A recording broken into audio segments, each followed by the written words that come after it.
안녕하세요. 보험 전문 변호사 김정조입니다. 오늘 영상에서는 교통사고 등으로 이제 십자인대 파열 진단을 받은 분들이 치료비 외에 그 수백만 원에서 많게는 수억 원까지 받을 수 있는 후유장애 보험금을 획득하는 핵심적인 좀 전략을 알려드리려고 합니다. 십자인대 파열은 단순히 치료만 하면 끝나는 문제가 아니고 인공적인 인대로 재건수를 진행하더라도 이는 원래 사람이 가지고 있던 인대만큼의 기능을 할 수가 없기에 무릎 관절의 불안전성이 남을 수밖에 없습니다. 이걸 동요도라고 하는데 이 동요도가 바로 후유장애 보험금의 지급 기준이 됩니다. 많은 보험사나 공사에서는 수술 후 6개월 시점에 장애 진단을 받도록 유도합니다. 그러나 이때는 무릎이 완전히 구부러지지 않고 강직된 상태라 동요도가 가장 적게 나올 수 있는 시점입니다. 따라서 동요도를 제대로 측정하기 위해서는 무릎이 완전히 구부러지고 근육이 이완된 수술 후 1년, 2년이 지난 시점에 측정하는 것이 훨씬 유리합니다.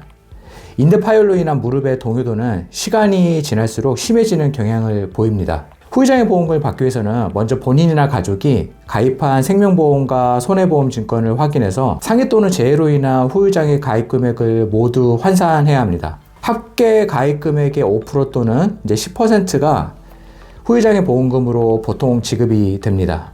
예를 들어 모든 보험의 후유장애 가입금액 합계가 3억 원이라면 최소 1,500만 원에서 최대 3,000만 원을 개인 보험금으로 지급받을 수 있습니다.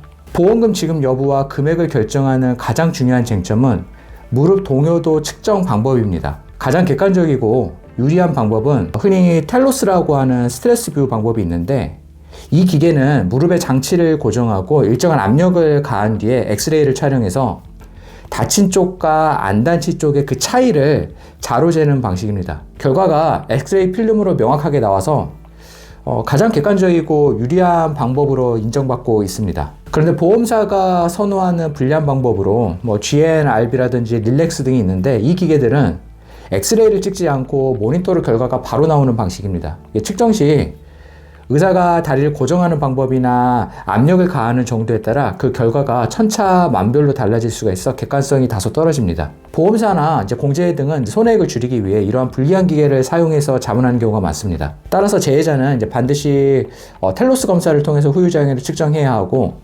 보험사가 불리한 측정 방식을 주장할 경우에는 소송을 통해 객관적인 텔로스 검사를 관철시켜야 합니다.